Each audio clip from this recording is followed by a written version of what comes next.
Hola, ¿qué tal? Muy buenas noches. Un gusto saludarlos en este domingo de Pascua, domingo de Resurrección.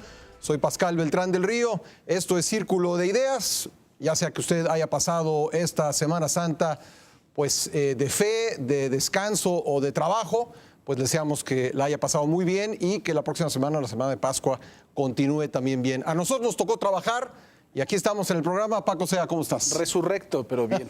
Gracias. Martín Espinosa. A todos, muy buenas noches. Humberto Musacchio. Buenas noches. Ángel Verdugo. Buenas noches. Y José Luis Vargas. Hola, ¿qué tal?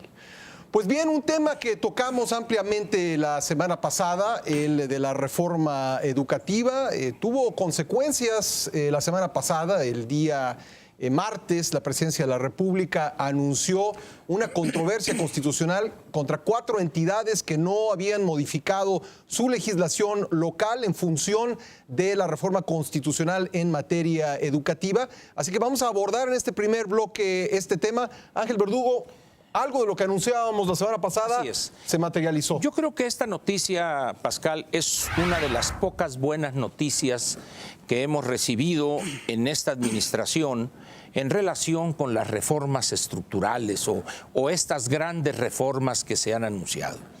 El hecho mismo de que, como en el recuento que hicimos hace una semana, donde veíamos que excepción hecha de 3 que excedieron, vamos a decir, el estándar al que deberían sujetarse, y 8 que cumplieron 0 grados, ni frío ni calor, pero reconforta el saber que Presidencia de la República está dispuesta a llevar hasta sus últimas consecuencias una obligación por lo demás. O sea, tomando en cuenta que si los gobiernos y legislaturas estatales o no cumplieron con lo que se mandata en la reforma constitucional y las leyes secundarias que se aprobaron, particularmente la de servicio profesional docente, que es la que ha generado... Que tiene que ver con las condiciones laborales. Efectivamente. Entonces, y otros evidentemente dieron o autorizaron o aprobaron, como quiera, o negociaron incluso con los grupos correspondientes del magisterio, pues cosas francamente nugatorias de todo lo que se había aprobado. Entonces reconforta pues la decisión de Presidencia de estos primeros 4 y es variopinto el conjunto. Está Michoacán, que es un estado, si bien hoy es priista, pero fueron 12 años de perredismo. Está Chiapas, que pues yo no sé si sea verde o muy verde, porque él es bisoño en la cosa política, el muchacho no le entiende todavía, muy enamorado por lo demás, pero además trae una campaña increíble de publicidad. Acabo de ver un 1/4 de plana o un 1/8 de plana en un periódico donde se anuncia un programa de apoyo al empleo. Uno esperaría pues ver una foto donde se hubiera, no sé, una planta que procese algo, y lo único que hay en el 80% de este inserto en el medio impreso es la foto sonriente del gobernador. Nada que te gustan ahí, a ti andas celoso. Es posible, ¿no? Es posible. Bueno, vamos, ya me descubrió Paco. Pero es Chiapas, que no se sabe pues si es PRI, si es verde. Está el caso de Oaxaca, bueno, que bordar, ¿no? digo, pues ahí es un licuado ahí que no se sabe realmente qué fruta es la que domina. Y Sonora, que es un caso interesante porque parece que hubo una además negociación. Del hecho de que 2 miembros de PAN son oriundos de esa entidad. Efectivamente, ¿no? Sí. Pero en el caso de Sonora es curioso porque prácticamente es el estado que más incumplió. Se habla de 27 artículos aprobados, eso en un buen resumen que apareció en Excelsior este miércoles, hace 5 días. Y dice uno, bueno, ¿Qué está pasando aquí? Lo que sucede es que en Sonora hay elecciones el 2015 y el magisterio es una fuerza política. Entonces, seguramente el gobernador Padres está pensando en alguna alianza o en alguna cuestión ahí y se dio cosas impensables, pero qué bueno que la controversia, las 4 controversias constitucionales lleguen a buen fin y se modifiquen estas leyes aprobadas. Pero también reconforta la nota de presidencia, la declaración que hacen de que se están analizando el resto de lo aprobado para llevar hasta sus últimas consecuencias este proceso de reforma constitucional. Yo esperaría que esto no flaquee esta disposición y que se afine para cuando vengan las reformas secundarias en materia energética y en materia de telecomunicaciones, porque creo que ahí también va a haber fuertes jaloneos. Bueno, un hecho es que el gobernador de Oaxaca, Paco, pues ya dijo que él va a ajustar, bueno, va a proponer a la legislatura estatal que se ajuste las leyes locales, se ajusten las leyes locales a lo que dice la reforma constitucional, pero bueno, como dice Ángel, una medida que sí demuestra pues querer llevar a fondo la reforma educativa. Digo, eso que dice el gobernador de Oaxaca a mí me lleva un poco a la risa, porque también anunció que hay 37 foros de consulta. Que están en proceso. O sea, creo que ni para la reforma constitucional hubo 37 foros, ¿no? Entonces, pero él anunció que es uno por municipio. Además faltan unos 300. Sí, bueno, es verdaderamente ridículo porque no hay foros de consulta que se necesiten hacer cuando tú ya tienes el marco constitucional. No, digo, me queda claro que hay algunos legisladores que son unos auténticos burros, pero algunos sabrá del asunto, ¿no? Habrá algún abogado, habrá algún constitucionalista o habrán contratado a uno, aunque sea, y les tiene que decir, a ver, no importa lo que salga del foro de consulta, te tienes que adecuar a la letra de la Constitución, ¿no? Claro. Ahora, Humberto Castillejos, el consejero jurídico del presidente, no obstante que es... Y el resurrecto vocero de la presidencia. Y el resurrecto. Así es, sí. Eduardo Sánchez. Finalmente, Humberto, no obstante que tanto su padre, Marcos Castillejos, era penalista, es un buen abogado y además de todo agarró un buen conjunto de abogados y le saben al asunto. Sí. Llevan mucho tiempo, además, algunos de ellos trabajando juntos. Algunos son abogados de la Ibero, lo cual no es malo. Tiene abogados de la Libre, lo cual sí es bueno. Pero finalmente creo que el maestro Musacchio le entró un aire de Viernes Santo y anda malo de la garganta.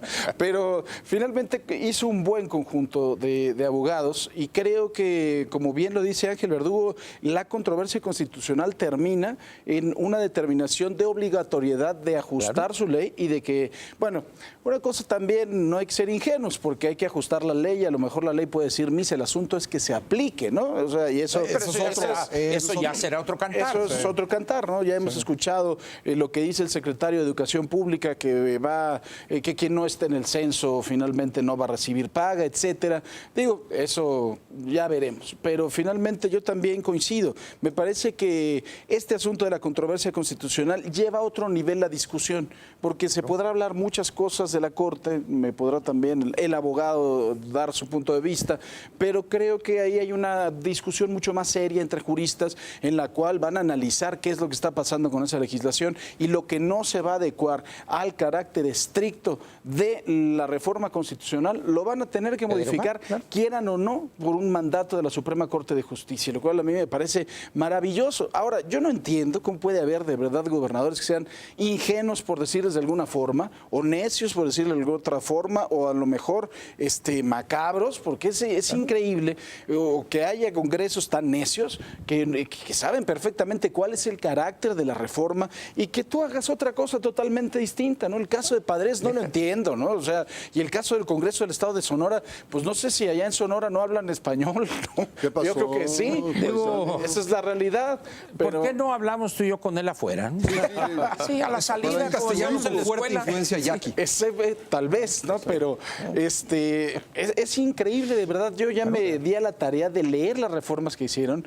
Bueno, yo creo que agarraron la Constitución de Suecia, porque lo que dice en materia de educación no tiene nada que ver con el carácter de la reforma. Yo creo que tiene que ver probablemente con lo que dice Ángel, la elección cuestión electoral que viene. Y en general los estados pues reconociendo en la CENTE a una fuerza política que puede, teniéndola del lado de uno, puede ser muy benéfica, Sí, claro. pero teniéndola en contra también sí puede es. ser una pesadilla, ¿no? Pero yo creo que es un acto de vergüenza política, ¿no? Tanto para el Congreso como para el gobernador. Digo, Bueno, no dudo puedes que esa equivocarte. cualidad la tenga el gobernador Padres, ¿no? A lo Dudo. mejor, sí. Algún otro es posible, ¿no? Pero en el caso específico de de la Padres, tierra, no la tiene. José Luis Vargas, ¿te parece? Se anunció que podrían ser otros estados. Empezaron con 4 estados en cuyos casos presentarán esta controversia.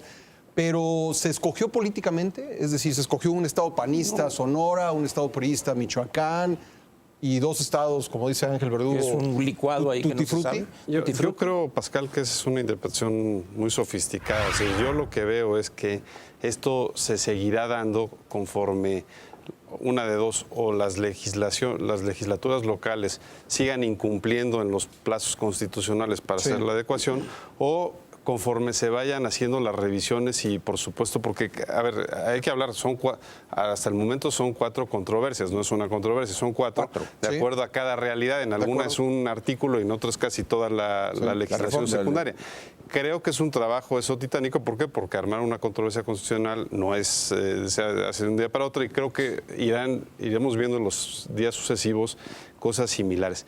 Ahora, yo quisiera decir, a mí me da gusto que lo que dice Paco sea en el sentido que Humberto Castillejos conformó un buen equipo de abogados, porque no se notaban. Entonces, qué bueno que hoy ya sepamos eso, y qué bueno que ya se vea un actuar del abogado del presidente de la República, porque llevamos pues un año casi y medio donde verdaderamente ha sido desastrosa el manejo constitucional y legal en torno a la asesoría del presidente. Lo hemos visto desde casos como las aberraciones constitucionales, como es la comisión esta de Michoacán, la comisión del secuestro, donde se sale de todo el orden constitucional. Lo hemos visto con la creación del INE, donde se rompe el federalismo por completo, y nadie le dice al presidente de la República, oiga, es que eso estamos alterando nuestro sistema constitucional.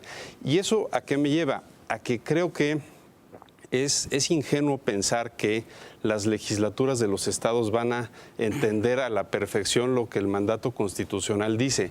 Y en la medida que no haya detrás un equipo, evidentemente por parte de los intereses del gobierno federal, que vaya articulando esa reforma con los estados y lo suelten y piensen que van a entender, además de la mala fe que existe, obviamente, por parte de los docentes, y es importante señalar esto. Casi todas las anomalías que hoy se están controvirtiendo en la Suprema Corte tienen que ver con la Ley General del Servicio Profesional Docente. Sí. Es decir, es justo el estira y afloje con los gremios sindicales de los estados. Es evidente que eso iba a suceder, y es evidente que exigía eso una supervisión directa y obviamente ir llevando a los estados de la mano para llegar al fin que se pretendía, ¿no? Gracias, José Luis, pero por algún lado había que romper esto, ¿no, Martín? Sí, yo platicando con algunos líderes de los congresos que fueron impugnados en esta controversia, por ejemplo, en el caso de Michoacán se quejaban mucho. El presidente del Congreso, que es un panista, por cierto, el diputado Martínez, decía, es que no entendemos, nos enteramos por los medios, a nosotros nadie nos dijo, de repente nos avisaron que ya hay una controversia en la Suprema Corte, dice, y nosotros pues tenemos aquí la presión de la Coordinadora Nacional de Trabajadores de la Educación, que en Michoacán es muy fuerte. Claro. Es un grupo, es uno de los grupos que tiene secuestrado el tema educativo, y ahí es donde vemos las debilidades de muchos congresos que lamentablemente han sido literalmente secuestrados por estos grupos políticos. Literalmente, porque en Michoacán una legisladora fue encerrada en un cajero automático. Me dijo, tuvimos que pedir la fuerza pública para poder sacar la reforma, para poder hacer las adecuaciones, y ahora nos salen con que pues no lo hicimos bien y ya hay una controversia en la Corte. Bueno, pues eso es el signo, o eso refleja la forma en que a nivel estatal se han estado manejando las cuestiones del tema educativo, y cómo en cada estado, bueno, pues los grupos de interés intervienen y manipulan y presionan para conseguir que no les toquen ciertos privilegios, sobre todo en el tema magisterial, en lo que es el tema de la carrera magisterial, ¿no? Creo que ahí se ve mucho esa parte de cómo los grupos de presión influyeron mucho en varios congresos estatales. Pero Martín, habría una cosa que mencionó Paco ahí, dice, bueno, ¿qué serán tan brutos? Él pensó otro adjetivo, pero vamos a dejarlo. ¿Qué serán tan brutos que no se dan cuenta que no va a pasar eso? Es decir, yo entiendo que ven a los grupos de presión. El problema es que esos grupos de presión debieron haberla ejercido en la etapa de la reforma constitucional. Lo intentaron, pero al no funcionar. Pero es parte de su estrategia, a un post-reforma. Pero el gobernador, es decir, la operación política, controlas el Congreso. Ahí se ve el desorden político que vive, por ejemplo, el estado de Michoacán. De acuerdo. O sea, ahora, ¿quién va a ejercer ahí esa presión? A mí perdóneme, maestro Musacchio, pero me hizo algunas alusiones el abogado. Pero buenas todas, ¿no? No, la primera no fue buena del todo. Era dándole la razón. Así son los de la libre. La primera no era buena del todo. Bueno, ustedes tienen ahí un código secreto. Decía del equipo de Humberto Castillejos, decía de la Comisión de Michoacán, de la Comisión Antisecuestros y del INE.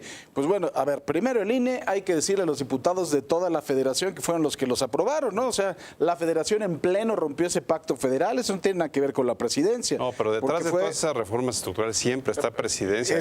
Lo que tú me digas, pero eso fue aprobado por los diputados y senadores de cada uno de los congresos estatales y de cada uno de los estados que están representados en el Congreso. Esa es la primera. Después, aquí hemos sido, y tú has sido un particular defensor del federalismo, ¿no? Y en un momento dado tú ya te querías que se cargaran a Fausto Vallejo, ¿no? Por inepto, ¿no? Y pero después bajo llega una la fórmula constitucional, como dijo que también Paco, existe, Dijo Paco, por inepto. que también yo no existe. dije eso. Bueno, Yo no dije eso. Pero alguien dijo. Eso lo dijo otra persona. No, pero finalmente eso que me parece que fue una solución más federalista que cargarse al gobernador, ¿no? Quitar a un gobernador que está electo y que además de todo, yendo a Michoacán, se darían cuenta de que tiene verdaderamente apoyos reales. O sea, no es nada más de que aquí digamos desde el Senado vamos a quitar al señor, ¿no? Y la tercera, la Comisión Antisecuestro, híjole, habría que darle una buena revisada al sustento jurídico. En eso coincido en parte contigo, ¿no? A ver, para no salirnos del tema, vamos con Humberto Musacchio. Bueno, creo que la aprobación de leyes hechas al vapor en los estados que no se ajustan a la legislación federal, lo único que pone en evidencia es la descomposición de nuestra clase política, la ineptitud de quienes ocupan cargos públicos sin estar capacitados para esto, y la ligereza con la que se manejan, sobre todo nuestros legisladores, mientras cobran, ¿no? Les parece que con cobrar es suficiente. Otro punto es el del gobernador de Sonora. En materia de educación, Sonora es un perfecto desastre.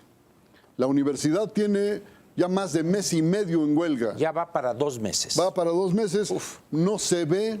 Y acaba de ratificar el sindicato que hasta el final, hasta que obtengan la victoria, ellos no levantan la voz. Bueno, y no se ve tampoco que haya flexibilidad de parte de las autoridades ni universitarias ni del Estado. Hay pues mucha rigidez para manejar los problemas políticos del Estado. Y otra cosa que me parece de primera importancia, es muy fácil exigirle al señorito de Chiapas o al gobernador de Oaxaca o al de Michoacán que le entren con más ganas al asunto de la reforma educativa, sí, pero en esos estados es donde están, salvo uno que otro por ahí, los movimientos magisteriales más poderosos. Claro. Y para esos gobernadores es todo un problema político. O reforman las leyes, o si reforman las leyes se les sale de control el Estado. En fin, tienen un problema muy serio. Esto de señorito que dices, ¿cómo entraría? Bueno, es que se viste mejor que nosotros, eso sí. Así es. Se viste mejor que nosotros. Y además digo que les faltaban Porque anda ganas. con una señorita, es un señorito. Digo, no sé, pero lo de señorito no me quedó claro en la cuestión política. Petimetres les decían en el siglo XIX a las personas de esta Ahí sí ya me quedó claro. Muy bien, vamos a dejar aquí este tema educativo. Regresamos después de la pausa y vamos a platicar del lamentable accidente de un autobús en el sureste mexicano que dejó 36 personas muertas. No se vaya, volvemos después de la pausa.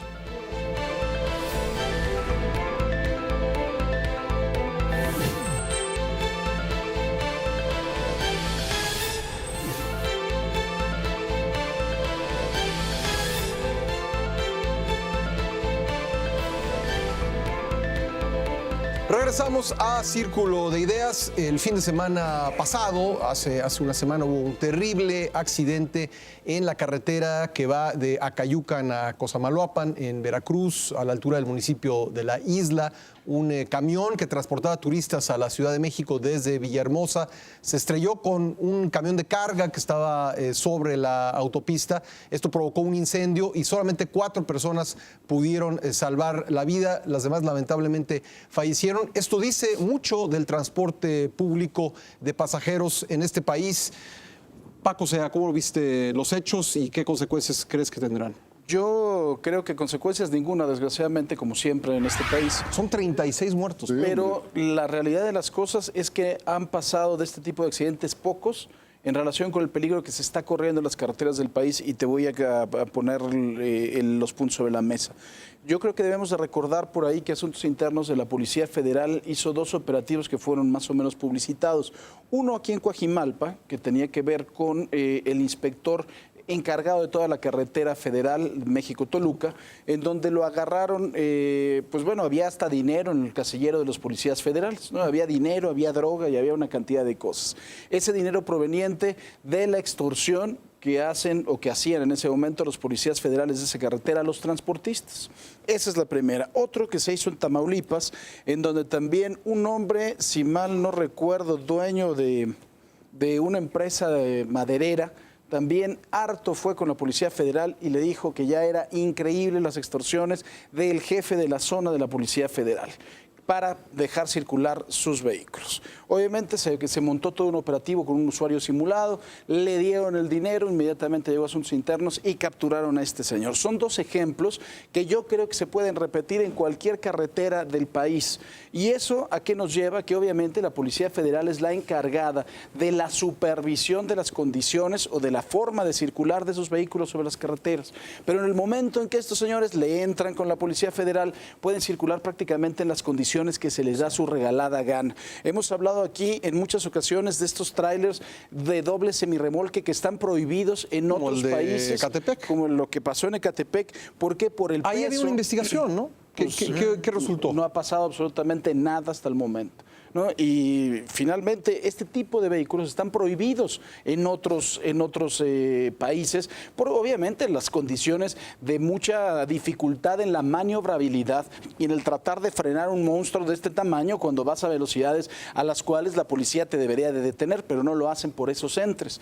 Hay otra cosa que se supone que es fundamental en esto, es la revista que se pasa a todo el transporte público federal, ¿no? Esta revista, pues la revista de ser la nueva o la H, porque les da exactamente lo mismo. ¿Qué fue lo que se investigó y cuáles han sido, además, que las hemos pasado tanto en Cadena 3 como en Excelsior, el testimonio de la única persona que salvó la vida suya, bueno, la propia y la de 4 personas más? Tuvo que salir por una escotilla. Exactamente, tuvo que salir por una escotilla porque no abrían las puertas de emergencia, ¿no? O sea, son las condiciones en que está el transporte público en las carreteras del país. ¿Para qué sirve la revista? También es una forma de sacarle dinero a los transportistas, porque no se ven, ni siquiera se evalúan las condiciones en que están los camiones.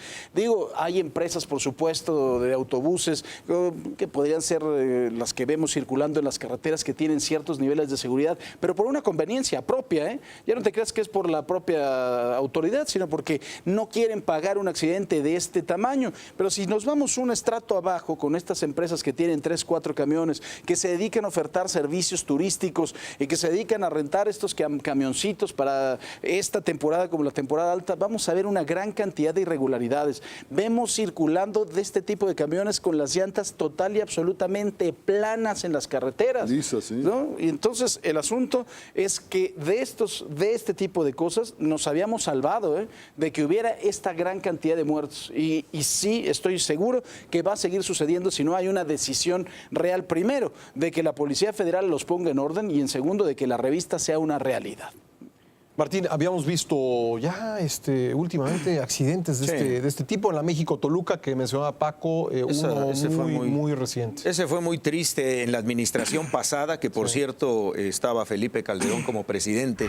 hace 2 años y medio, recuerdan que un autobús de estudiantes de la UNAM iba a hacer unas prácticas al Estado de México adelante de Lerma y fue impactado por un camión que se les zafó uno de estos remolques y fue una tragedia, murieron muchos muchachos, en fin. Y se prometió en esa ocasión empezar a revisar el marco legal regulatorio de este tipo de transportes. Yo recuerdo hace unas semanas en una reunión muy informal con el secretario actual de Comunicaciones y Transportes, Gerardo Ruiz Esparza, se le preguntó cómo iba el estudio sobre este transporte y él dijo, ahí va, ahí seguimos analizando, estamos viendo, quién sabe, todavía faltan unos estudios. Y yo me acuerdo que comenté, sí, hasta que venga otro accidente, entonces volverá a salir el tema y volverán a decir las autoridades que están estudiando el asunto y que van a modificar la ley para evitar este accidente. A ver, en el caso de los dobles semirremolques, ¿qué ha pasado? No se puede hacer nada porque los líderes de las comisiones de autotransporte en el Congreso están puestos por las propias mafias de autotransportistas en el país y están puestos ahí para cuidar y seguir gozando de privilegios, viviendo de estas cuestiones mal reguladas en cuanto a este tipo de transporte ya obsoleto, porque no les conviene tocar ese tema, porque ahí hay mucho dinero. Y también hay mucho dinero en extorsiones, hay mucho dinero en mordidas, y hay mucho dinero en las carreteras que se maneja para poder permitir que circulen a altas velocidades y con sobrecarga este tipo de transportes que solo soportan cierto tonelaje. José Luis. Pues a ver, como diría Ángel, a mí me sorprende que se sorprendan. Es decir, un clásico. Esa frase va a haber que pagar cada vez que la usen. Derechos reservados. Esta va a pasar, ¿eh? Hace unos días escuchaba en la radio un anuncio que decían que ahora el gobierno capitalino, por ejemplo, era tan eficiente que ahora la licencia de conducir se sacaba en 5 minutos. Y yo lo que pienso es, pues, qué peligro. Es decir, aquí la licencia se la dan a cualquiera que se presente y eso es un medio de recaudación meramente. Es un medio de recaudación. Y evidentemente un país serio en tema de comunicación y de transportes, pues está asociado con los requisitos que hay que reunir para poder acreditar que uno sabe manejar solo, sabe manejar una moto y por supuesto que sabe manejar un transporte público.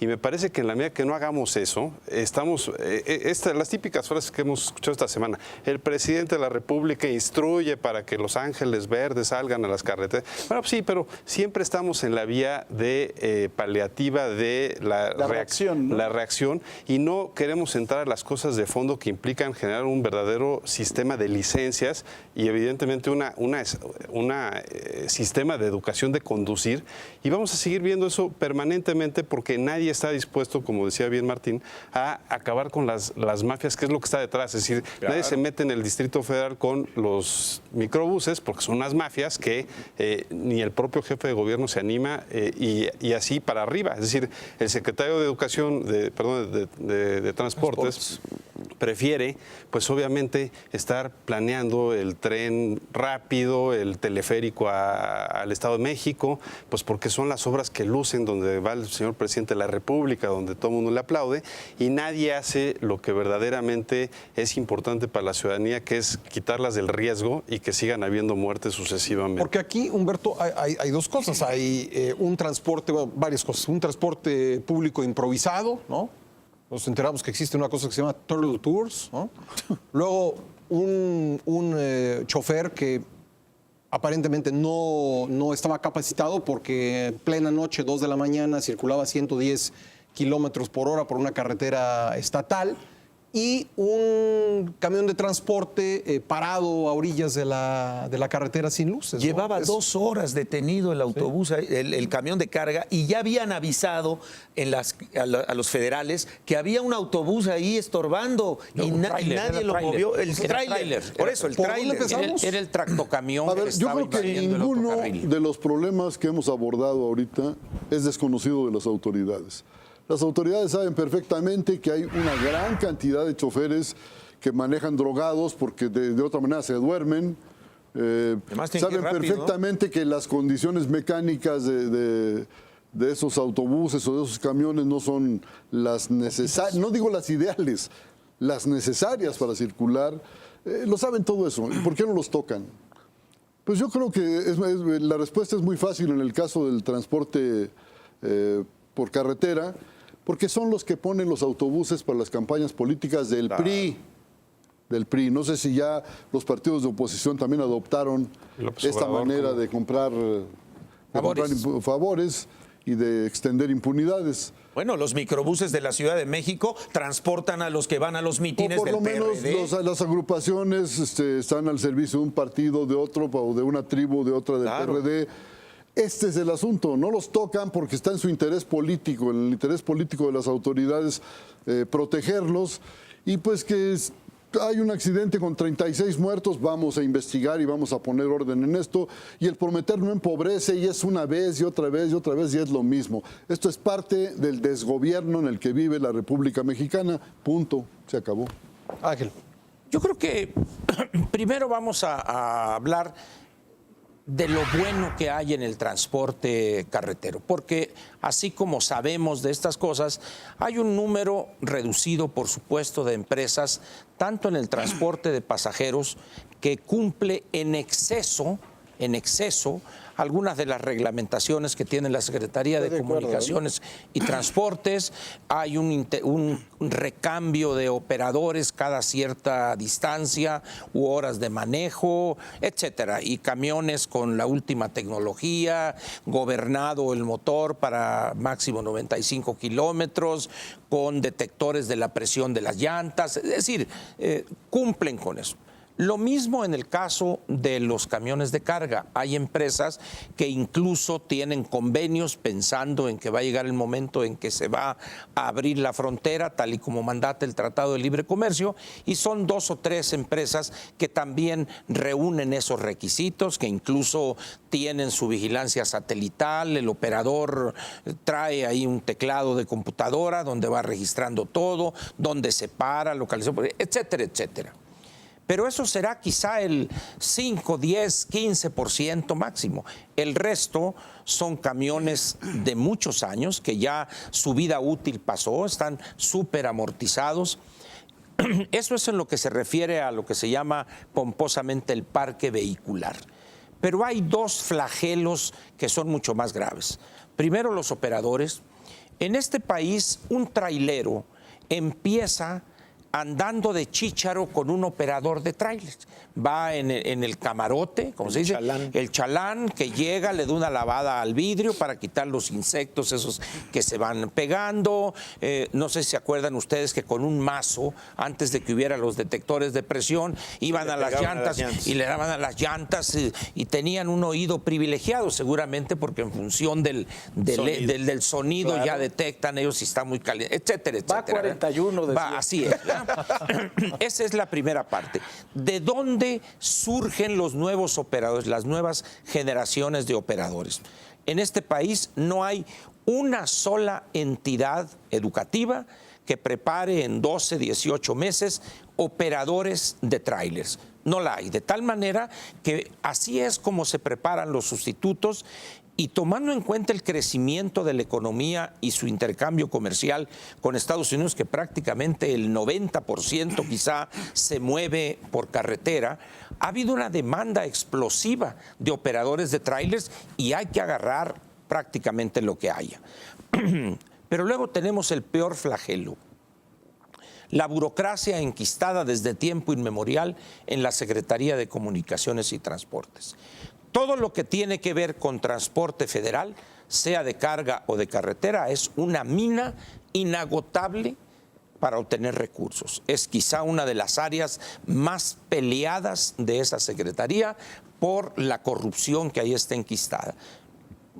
Secretarios van, secretarios vienen y prefieren, como decían ahorita, voltear a lados mucho más redituables desde el punto de vista político y también debe decirse económico.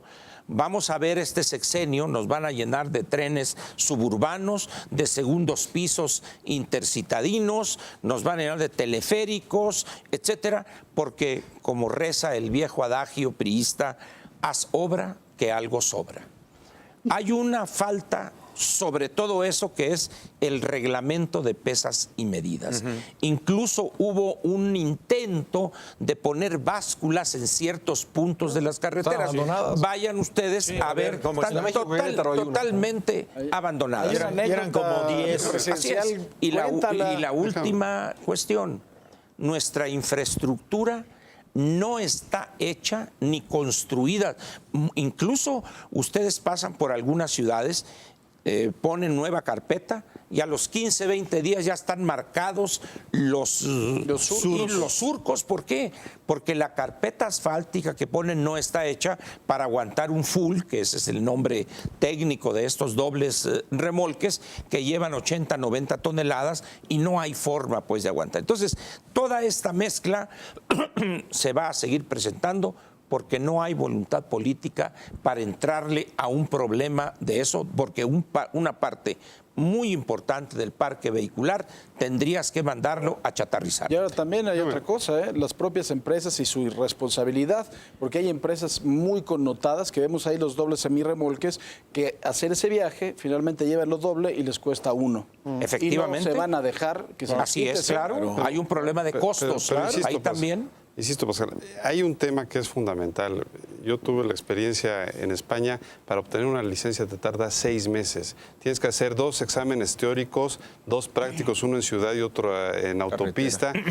Aproximadamente te cuesta 500 euros la licencia, que son como 8,000, 9,000 pesos. Es decir, hay toda una serie de costos y de proceso para que el Estado pueda decir, esta persona tiene las habilidades para conducir y que no sea un Pero se peligro en la vía retiraron ese pública. tipo de requisitos porque había corrupción.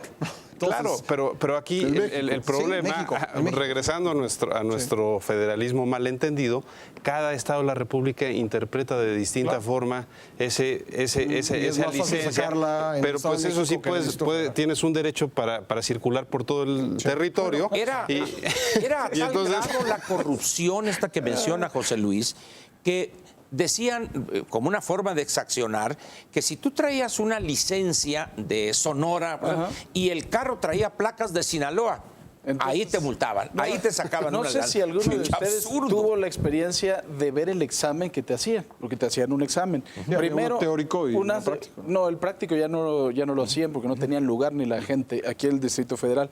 Llegaba una señorita y decía, ¿lo hace o lo paga?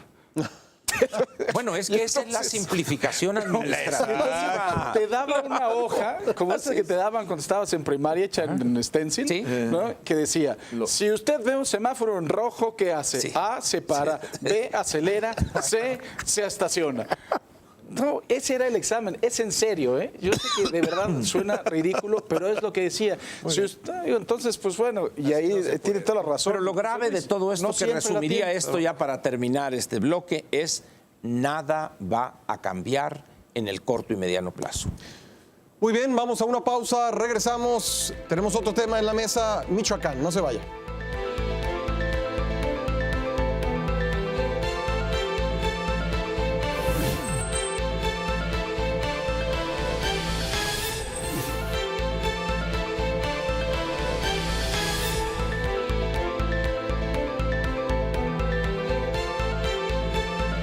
Regresamos a Círculo de Ideas después de varias semanas de estire y afloje entre el gobierno federal y las autodefensas. Parece haber, Martín Espinosa, un acuerdo entre las partes. Yo creo que más que un acuerdo hay una presión gubernamental. Parece por ahí que ya van a dejar en libertad a este líder de las autodefensas que Hipólito fue Mora. detenido, Hipólito Mora, un hombre connotado dentro de estos grupos ciudadanos que se armaron hace muchos años en Michoacán por el hecho de que si los autodefensas se comprometían no a dejar las armas, aquí es donde está el engaño. Ellos nunca dijeron que van a llegar a la mesa donde que pongan las autoridades y van a dejar ahí sus armas. Se comprometieron a hacer un censo de armas y decir, a ver, ¿tú qué arma tienes? Ah, de uso exclusivo del ejército o una mugre pistolita que nada más mata aves o lo que tú quieras. Pero la dejas en tu casa. Te comprometes a no sacarla y todos contentos. Ahí es donde está el problema. O sea, no es un desarme. No es un desarme. No es un desarme en el estricto sentido de la palabra, es un compromiso bajo presión de que vamos a hacer nuevamente un recuento, ya no de cuántas guardias comunitarias hay, que se hizo para ver quién se incorporaba a los cuerpos policíacos legalmente constituidos en el Estado. Ahora va a ser cuántas armas tienes, de qué tipo son tus armas y te comprometes a dejarlas en tu casa y a no andarlas mostrando y enseñando en las calles. Yo me pregunto, ¿en las noches no podrán sacar esas armas? No se ve en la noche nada. Y en el día también. Y que puedan pasearse nuevamente con ese tipo de armas. Y el intercambio fue, dejamos libre a Hipólito Mora y todos tranquilos y felices para tener la medalla, colgarse la medalla de que se había logrado ya un acuerdo para deponer las armas. ¿Veremos con los matices que habla Martín, Paco, un desarme en ese sentido? Yo creo que hay que esperar precisamente a que se dé ese censo, porque ha habido declaraciones también de Alfredo Castillo en el sentido de que las armas que no son del calibre, yo entiendo lo que dice Martín y así se ha platicado hasta el momento, pero que las armas que son de calibres exclusivos para la Fuerza Aérea y el Ejército Mexicano, que es el artículo 11, ¿no?, de la Ley Federal de Armas de Fuego y Explosivos, no se pueden permitir de ninguna manera. No, o sea, eso de que los dejen en su casa, pues es algo muy peligroso y además de todo es peligroso que tú tengas el censo de quién la tiene en su casa. A una mujer que intentó hacer un asalto el fin de semana pasado, una señora de edad, pues justamente el delito por la que la tienen es un arma de uso exclusivo del ejército. No, pero porque ahí era una no, 380. no es 80, no es, ahorita podemos aclarar. Hubo una mala interpretación, Así este es el artículo 9 de la Ley Federal de Armas Explosivos y la 380 es el calibre máximo. Que puede un particular va a salir bajo fianza por el delito es la aportación sin la autorización de la Secretaría de la Defensa de esa arma y el intento de robo, que fue algo, pobre mujer. Ella dice que la agarraron y la presionaron los señores que estaban allá alrededor. Que son unos espíritus malignos. Le faltó decir que había sido abducida por Jaime Maussan y que fue una explicación. Pero bueno, tampoco hay permisos en Michoacán, ¿no? No, por sean supuesto, del calibre que sean. Estoy de acuerdo. Ahora, lo que se decía es tratar de formar esas guardias rurales, ¿no?, para darle un frente de legalidad a esto, lo cual también me parece muy complicado y muy peligroso, ¿no? Claro. O sea, esta no es una solución definitiva, como bien dice Martín y como bien dice Ángel, porque las armas existen y además de todo, como dijo en algún momento los portavoces de las autodefensas, pues si cada vez que hay un enfrentamiento recogemos las armas, pues nada les impide recoger otra vez armas cuando se vuelvan a matar y se van a volver a armar en cualquier momento. Aquí la solución tiene que ser definitiva. Obviamente les han ido quitando argumentos, ¿no?, a las autodefensas. Eso es real, porque ha habido una detención o ha habido un abatimiento de jefes importantes, ¿no?, de los caballeros templarios. Entonces, eso es irles quitando de alguna forma, pues... Falta la tuta. Falta que es más mediática. La tuta de estar ahorita rumbo a Nueva York, a dar una entrevista en NBC, ¿no?, porque el señor es más mediático que otra cosa. Pero por lo menos les han quitado, ¿no?, esos pretextos o les han quitado esos lemas con los cuales ellos estaban en la calle armados. Me parece que es un asunto que va a tardar todavía, que ha habido una confianza total del propio gobernador en Alfredo Castillo, pese a lo que se pueda decir, lo dejó que nombrara procurador, que es una de las personas más cercanas, secretario de Seguridad Pública, que es otra de sus personas más cercanas. Entonces, está manejando finalmente Alfredo Castillo estas dos áreas del Estado, sin lugar a duda. Y a mí sí me gustaría ver, dicen que esto va a ser para el 10 de mayo, una fecha muy importante. Por supuesto, saludo a las madres. Pero es nada más para los que tienen No, porque es mi cumpleaños, maestro Musacchio, no por eso. Sí, nada más por eso. No, habrá que ver, porque yo creo que cuando se sienten en la mesa, ver cuáles son los acuerdos que se van a firmar y en qué términos se va a dar ese desarme y esa incorporación de estos grupos a las guardias rurales o a las policías rurales, ese va a ser el quid del asunto. Ahorita todavía nada más son palabras como las que hemos escuchado hasta ahora. Dicen que lo raro no es que un político mienta, lo raro es que se crea sus propias mentiras. Creo que estamos ante una situación de ese tipo.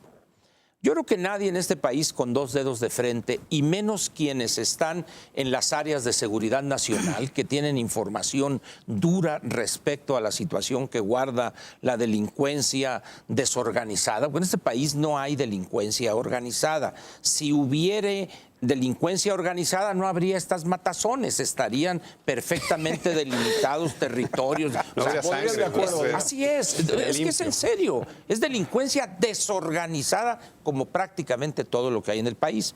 Entonces, cuando plantean el acuerdo el 10 de mayo y hemos logrado estos avances, es sumamente peligroso porque se están creyendo sus propias mentiras.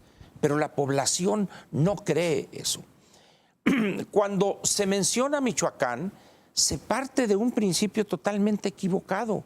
El problema no es solo Michoacán, el problema es el país, la nula vigencia del Estado de Derecho, la colusión y corrupción de las fuerzas del orden contra las del desorden. Es decir, este es un mal extendido en todo el país. ¿Qué es lo que dice? Olvidémonos o no pensemos en autodefensas que en realidad eran templarios. O no. Vamos a pensar en alguien al azar en Michoacán, o sea, una persona de buen vivir, o sea, con un modo honesto de vivir. Él, ahorita le preguntamos y dice, yo tengo pánico, tengo miedo y hay mucha gente que está saliendo de Michoacán. ¿Por qué? El ejército mexicano es un ejército muy limitado en número y en capacidad de fuego. De tal manera que, ¿qué va a hacer cuando se está complicando la cosa en Tamaulipas, por ejemplo?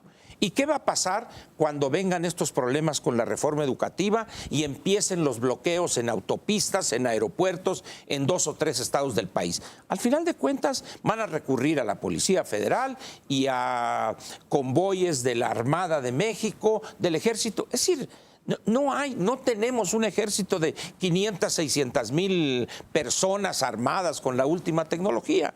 Entonces, en ese momento, en Michoacán, como diría el Piporro, parafraseando a Sun Tzu, en el arte de la guerra, si son muchos nos escondemos, si son pocos corremos, y si no hay nadie, adelante mis valientes, que el campo de batalla es nuestro.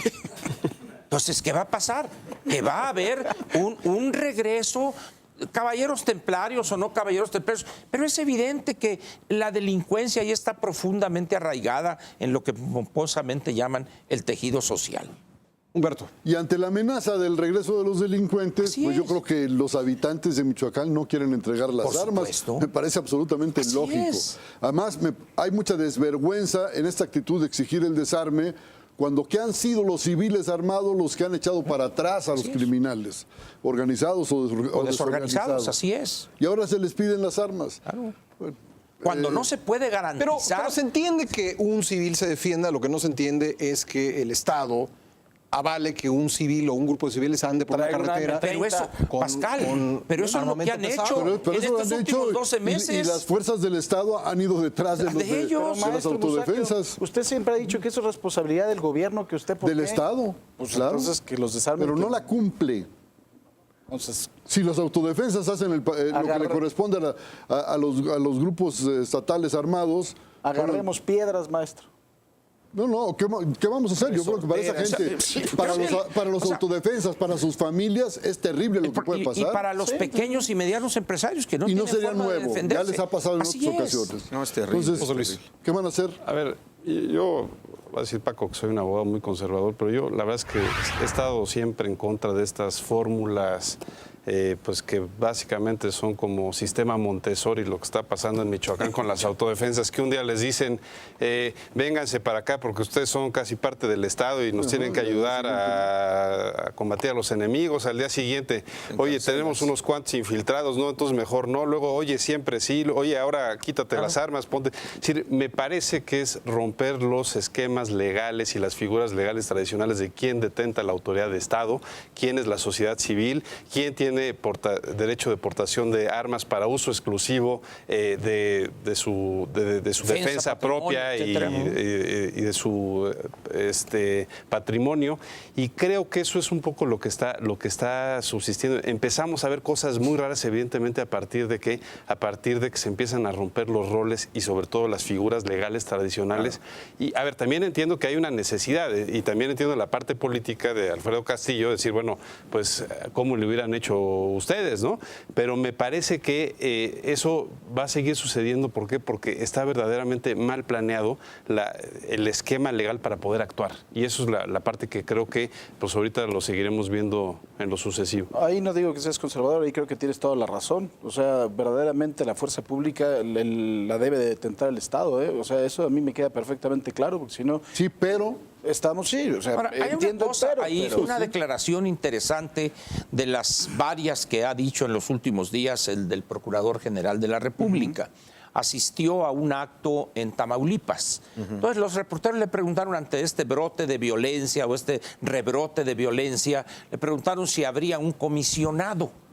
Entonces él se opuso completamente a la figura. No. Aquí Tamaulipas no es una cuestión de comisionado. Lo mismo que dijo el gobernador. Así es, al margen del pleito que tiene él de vieja data con el licenciado Castillo, comisionado en Michoacán. Pero no creo que sea al margen, pero Ángel, creo que es parte de la misma ensalada. Ángel, en estricto sentido tiene razón el procurador, pues él es el abogado general de la nación. Estoy totalmente de acuerdo, José Luis. Además de todo, hay algunas declaraciones que creo que deben de estar reservadas al presidente de la República. Así es. Y eso habría que ser muy cuidadosos porque... Es un problema, como dijo el clásico, el 18 se adelantó. Pero también eso se resuelve con un manotazo en la mesa y no se ha dado. Yo diría, ¿por qué limitas? ¿Por qué uno? Martín, para concluir. Yo sería Bueno, pues el panorama no es nada, panorama de Michoacán. no es nada prometedor en cuanto a que esto vaya a pacificarse, no en el corto plazo, porque nunca se dijo en el corto plazo, sino siquiera en el mediano o largo plazo. Este es un problema que va teniendo muchas aristas. Se pensó que entrando la Federación a Michoacán esto se iba a apaciguar. Creo que las complicaciones se han dado con el paso de los meses. Este tema de lo que nos han querido vender como desarme, que no es desarme, va a tener también sus connotaciones. Y puntualizar lo que decía José Luis, efectivamente hay demasiados cabos sueltos. Creo que la situación es muy complicada y el panorama no es nada halagüeño. Pues muy bien, muchas gracias a nuestros panelistas. Un Gracias. saludo para Pepe, para que se mejore. Que se mejore, Pepe, buen día. Desde aquí le mandamos un abrazo, estado delicado de salud. Espero que esté de regreso muy pronto en esta mesa de Círculo de Ideas. Si a usted le toca trabajar la próxima semana, échele ganas. Si le toca descansar, también échele ganas. Y aquí nos vemos la próxima semana. Soy Pascal Beltrán del Río. 11 de la noche, domingo, Excelsior Televisión. Hasta entonces. Te invitamos a seguir cuestionando la información con los siguientes videos.